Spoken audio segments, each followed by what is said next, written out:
پاؤں جو ہے زمین پر زور زور سے مارتا اور چیختا چلاتا۔ جب وہ زور زور سے چیختا تو اس کی آواز خنزیر جیسی نکلتی، اور جب پانی پینے لگتا تو حلق میں جا کر چھری چلنے جیسی تکلیف محسوس ہوتی، اور اگر پانی نہ پیتا تو سینے میں آگ لگنے والی جلن محسوس ہوتی۔ 15 ربیع الاول کے دن وہ ایسے ہی تڑپتے ہوئے بیماری سے مر گیا، اور جب اس کے خادم اور درباری اس کے قریب گئے تو اس کی لاش میں سے اس قدر تعفن پھیل رہا تھا، اس قدر بدبو تھی کہ کسی کے پاس سے اس کے پاس کھڑا نہیں ہوا جا رہا تھا۔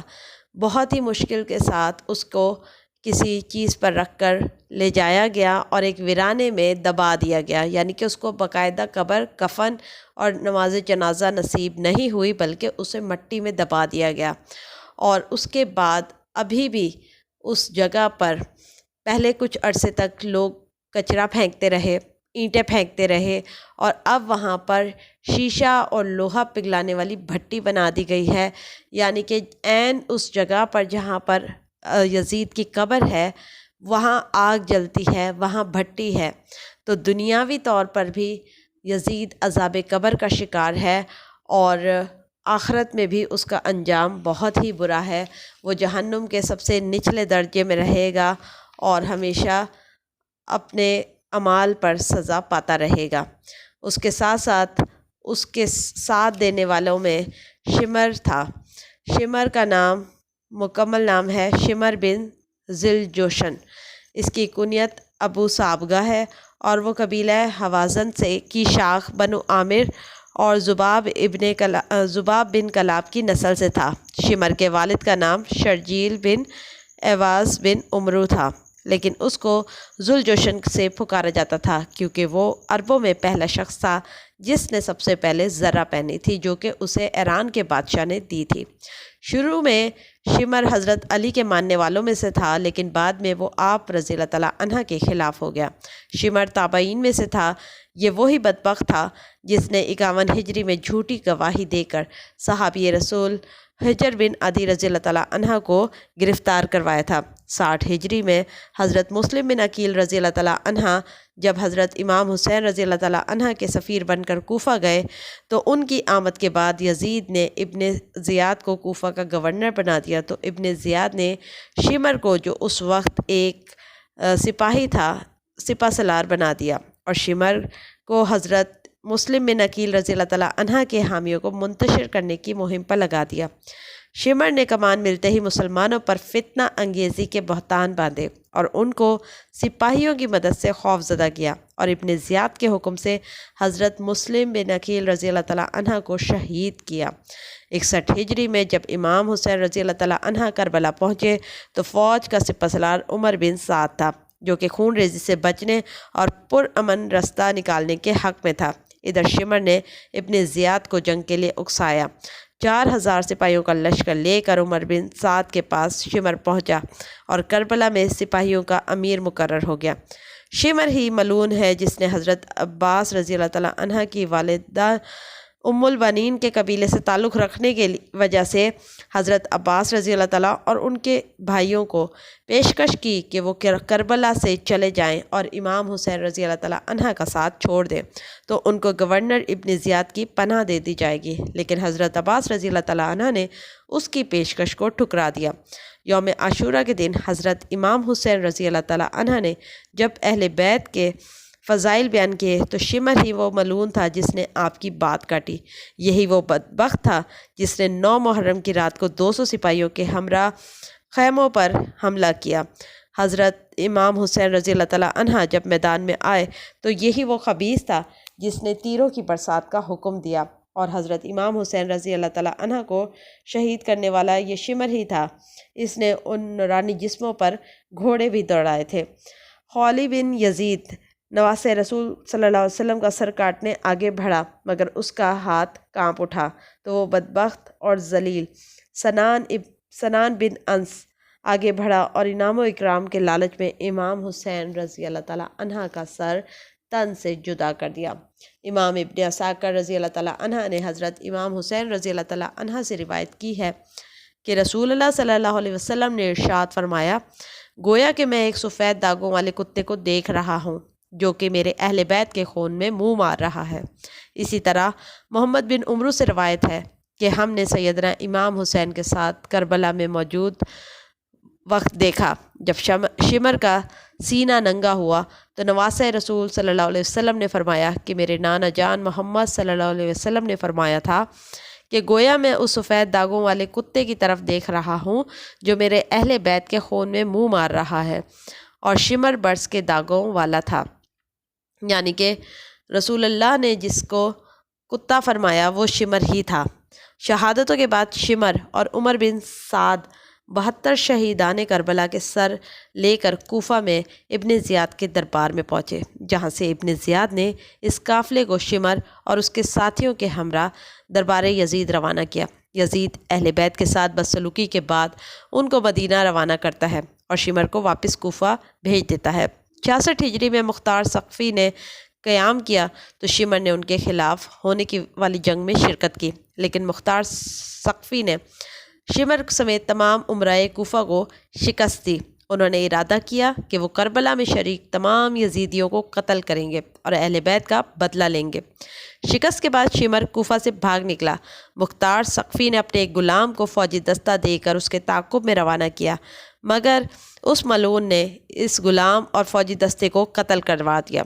پھر مختار ثقفی نے خود شمر کو گھیر کر قتل کیا، اس کا سر تن سے جدا کر کے منہ کالا کر کے نیزے پر لٹکایا اور پورے کوفہ میں اس کا گھمایا سر، اور اس کے دھڑ کو پہلے کھولتے ہوئے تیل میں ڈالا اور پھر کوفہ کے بازاروں میں جنگلی کتوں کے آگے ڈال دیا گیا۔ پھر شمر کا سر محمد بن حنیفہ کے پاس مدینہ بھجوایا۔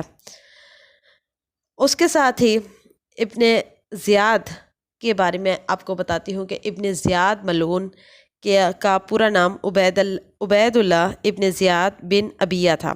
عبید اللہ کے دادا کو ابن ابیہ کہا جاتا ہے۔ ابن ابیہ کے معنی اپنے باپ کا بیٹا ہونا، یعنی عبید اللہ کے باپ کا نام ابن زیاد تھا، لیکن دادا کے نام کے بارے میں تاریخ خاموش ہے۔ اس کا حسب و نسب کچھ اچھا نہیں ہے، یعنی کہ اس کی والدہ ایک کنیز تھی، لونڈی تھی، اور اس کے بہت سے مردوں سے تعلقات تھے، اس لیے بہت سے مرد اس کے والد ہونے کے دعوے دار تھے۔ یہ ایک سخت مزاج، بے رحم، بے باک، ظالم و جابر، بد اخلاق انسان تھا۔ ابن زیاد کے مرنے کے بعد اس کے بیٹے عبید اللہ ابن زیاد کو خراسان کا والی مقرر کیا گیا، جہاں سے اسے سیاسی عروج ملا۔ ایران کے شمالی علاقوں میں فتوحات میں اس کا اہم کردار تھا۔ اس نے بخارا میں بھی فتح حاصل کی۔ 57 ہجری میں عبداللہ ابن زیاد کو بصرہ کا والی مقرر کیا گیا۔ 58 ہجری میں بصرہ میں ہونے والی بغاوتوں کا عبید اللہ ابن زیاد نے خاتمہ کر دیا اور بہت سے خوارج کو قتل کر دیا۔ 60 ہجری میں کوفہ میں منہ چھپا کر اس وقت داخل ہوا جب لوگ حضرت امام حسین رضی اللہ تعالیٰ عنہ کی آمد کے منتظر تھے۔ انتہائی شاطر اور مکار فطرت شخص تھا۔ اس نے دھوکہ دے کر حضرت مسلم بن عقیل رضی اللہ تعالیٰ عنہ کو بے دردی سے شہید کروا دیا اور ان کا سر یزید کو پیش کیا، اور اس کی نظر میں خود کو سرخرو سمجھا۔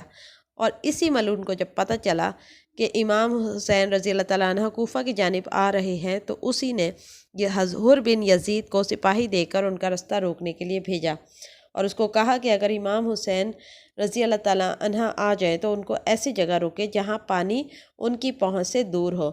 اس کے بعد عمر بن سعد کو ایک بڑا لشکر دے کر امام حسین رضی اللہ تعالیٰ عنہ کی طرف روانہ کیا اور اسے حکم دیا کہ اگر وہ تمہارے ہاتھ پر بیعت کر لیں تو ٹھیک ہے، ورنہ ان کے خلاف جنگ کرنا۔ اسی بدبخت نے حضرت امام حسین رضی اللہ تعالیٰ عنہ کو کربلا میں زبردستی روک کر شہید کیا اور اس کے بعد ان کے سر کو نیزوں پر چڑھوایا۔ یہی وہ ملعون ہے جس نے میرے آقا حضرت امام حسین رضی اللہ تعالیٰ عنہ کے چہرے پر، لبوں پر، دانتوں پر چھڑی کو مارا، اور ان لبوں پر اس نے چھڑی لگائی جن لبوں کو میرے نبی نے بوسہ دیا، جن لبوں سے ہمیشہ حق و صداقت کی بات نکلتی تھی۔ حضرت زینب اور ابن زیاد کے دربار میں باہمی گفتگو پر موجود حاضرین پر نہایت اثر انداز ہوئی۔ اس وقت نے دندان امام حسین رضی اللہ تعالیٰ عنہ پر بھی چھڑی ماری۔ حضرت انس رضی اللہ تعالیٰ عنہ روایت کرتے ہیں کہ میں دربار ابن زیاد میں ہی بیٹھا تھا کہ حضرت امام رضی اللہ تعالیٰ عنہ کا سر ایک تھال میں رکھ کر لایا گیا، تو ابن زیاد نے اس پر چھڑی سے ضرب لگائی اور گستاخانہ انداز میں ان کے چہرے کے بارے میں کچھ کہا، تو میں نے جواب میں کہا کہ یہ سیدنا امام حسین رضی اللہ تعالیٰ عنہ ہے، جو کہ رسول اللہ صلی اللہ علیہ وسلم سے بہت زیادہ مشابہت رکھتے ہیں۔ اور اس پر ابن زیاد نے اس پر چیخنا چلانا شروع کر دیا اور اس نے کہا کہ تم اپنی آواز بند کرو ورنہ میں تمہیں جان سے مار دوں گا۔ اس کے بعد واقعہ کربلا کے 3 سال بعد جب یزید کی موت بھی ہو گئی تو ابن زیاد نے مختلف مارکے کیے، یہاں تک کہ اس نے مختار عاملین کے تابع موصل پر حملہ کیا۔ مختار کے طرفدار نے مختار بن ثقفی کو اس حملے سے آگاہ کر دیا۔ مختار نے اپنی فوج بھیجی جس نے ابن زیاد کی فوج کو شکست دی۔ مختار وہ شخص تھے جنہوں نے قسم کھائی تھی کہ جب تک اہل بیت کے خون کا بدلہ نہ لے لوں چین سے نہ بیٹھوں گا۔ چنانچہ لشکر کی کامیابی کے بعد مختار ثقفی نے ابن زیاد سے بدلہ لینے کے لیے اس پر حملہ کیا۔ مختار نے ابن زیاد کے مقابلے کے لیے ابراہیم بن مالک اشرقی کو بھیجا۔ چنانچہ دریائے خازر کے ساحل کے نزدیک عراقی اور شامی فوجوں کی بہت بڑی جنگ ہوئی، جس میں محرم 67 ہجری کو ابن زیاد کو شکست ہوئی اور وہ مارا گیا۔ ابن زیاد اور اس کے ساتھیوں کے سر کاٹ کر مختار کے پاس بھیجے گئے، جن کو عبرت حاصل کرنے کے لیے ایک مسجد میں ایک قطار میں رکھا گیا۔ ابن زیاد کے سر کے ساتھ ایک عبرتناک واقعہ پیش آیا جس میں بہت سے اہل بیت کے دشمن بھی کانپ اٹھے۔ حضرت عمار بن عمیر تابعی فرماتے ہیں کہ جب مختار کی فوج کی جانب سے جنگ کے بعد ابن زیاد اور اس کے ساتھیوں کے سر کاٹ کر لائے گئے تو ان کو مسجد میں ایک قطار کی صورت میں رکھا گیا تاکہ لوگ عبرت حاصل کریں۔ جب میں مسجد میں پہنچا تو لوگ کسی خوفناک شے کو دیکھ کر کہہ رہے تھے وہ آیا وہ آیا۔ اچانک میں نے دیکھا کہ ایک سانپ جو سروں کے درمیان سے گزرتا ہوا آیا ہے وہ ابن زیاد کے نتنوں میں گھس گیا۔ تھوڑی دیر اس کے سر میں رکا اور پھر منہ سے نکل کر غائب ہو گیا۔ تھوڑی دیر بعد پھر شور ہوا کہ وہ آیا وہ آیا۔ حضرت عمار تابعی فرماتے ہیں اسی طرح سانپ نے 3 مرتبہ یہ عمل دہرایا۔ اور اس کے علاوہ یزید بدبخت اور اس کے تمام ساتھیوں کو اللہ نے عذاب کے ساتھ اس دنیا میں رسوا کیا۔ مختار بن ثقفی نے بے شمار یعنی کہ سینکڑوں کی تعداد میں لوگوں کو پھانسی کے گھاٹ اتارا جو کہ حضرت امام حسین رضی اللہ تعالیٰ عنہ کے قتل میں شامل تھے۔ حضرت علامہ ابن جوزی سے روایت ہے کہ انہوں نے ایک دعوت کی جس کی مجلس میں یہ ذکر ہوا کہ جس نے بھی حضرت امام حسین رضی اللہ تعالیٰ عنہ کے قتل میں شرکت کی اسے دنیا میں ہی اس کی سزا مل گئی۔ وہاں موجود ایک شخص نے کہا کہ ایسا بالکل نہیں ہے، میں خود اس قتل میں شامل تھا، مجھ کو تو کچھ بھی نہیں ہوا۔ ابھی وہ اٹھ کر چلا ہی تھا اور گھر پہنچا کہ چراغ کو درست کرنے لگا اور آگ لگ گئی۔ اس حالت میں جلا کہ صبح جب لوگوں نے دیکھا تو وہ کوئلہ بن چکا تھا۔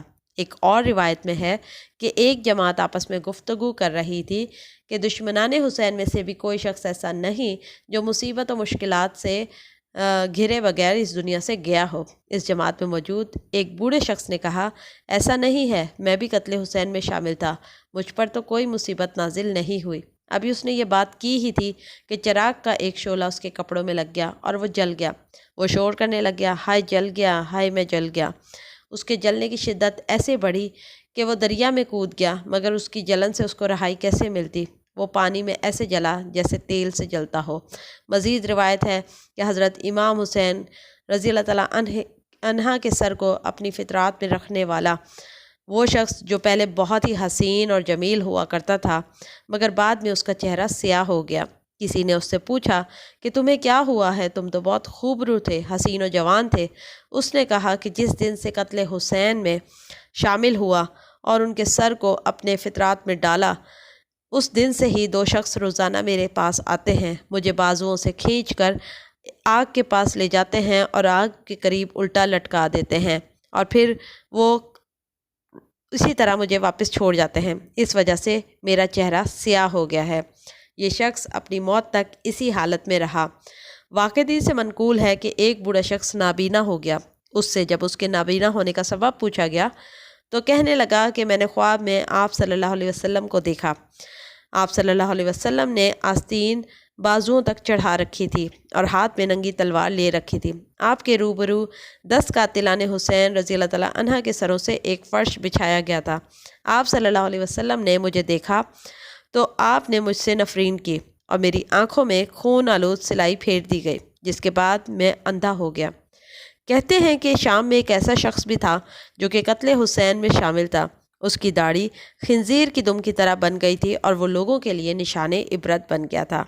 جس شخص نے حضرت عبداللہ علی اصغر کے حلقوم پر تیر چلایا تھا، ایسے مرض میں مبتلا ہوا کہ اس کے سینے میں حرارت اور گرمی اور پشت میں سردی محسوس ہوتی تھی۔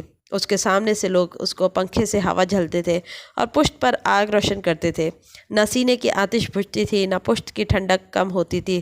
پیاس کی شدت اسے اس قدر تھی کہ مٹکوں کے مٹکے پانی پی لیا کرتا تھا، مگر ہائے پیاس کرتے کرتے پانی پیتا رہتا اور یہاں تک کہ اس کا پیٹ پانی سے بھر گیا اور پھٹ کر وہ مر گیا اور واصل جہنم ہوا۔ یہ تمام حالات ایسے ہیں جو کہ ان لوگوں کے ساتھ پیش آئے جو کہ دشمنان اہل بیت تھے، قاتلان اہل بیت تھے۔ اللہ تعالیٰ نے دنیا میں ان کو نشان عبرت بنایا اور ابھی بھی وہ عذاب قبر اور عذاب نار جھیل رہے ہیں اور قیامت تک انشاءاللہ وہ ایسے ہی عذاب میں مبتلا رہیں گے۔ اللہ تعالیٰ سے امید ہے کہ ہم اس کے بتائے ہوئے راستے پر صحیح طریقے سے چل سکیں، اور اللہ تعالیٰ سے دعا کرتے ہیں کہ وہ ہمیں اہل بیت کی محبت اور ان کی تعلیمات کے مطابق زندگی گزارنے کی توفیق عطا فرمائے۔ بے شک اللہ پاک بہترین حساب کرنے والا ہے۔ یہی وہ لوگ تھے جن کا انجام اس دنیا میں بھیانک ہوا اور آخرت بھی ان کی بدترین ہوگی اور عذاب ان کا مقدر ہے۔ لیکن اللہ تعالیٰ ہمیں ایسے لوگوں کے شر سے اور ایسے لوگوں کے ساتھ سے اور ایسے لوگوں کے ظلم و ستم سے بچائے۔ آل رسول کی محبت ہمارے دلوں میں ہمیشہ قائم و دائم رہے۔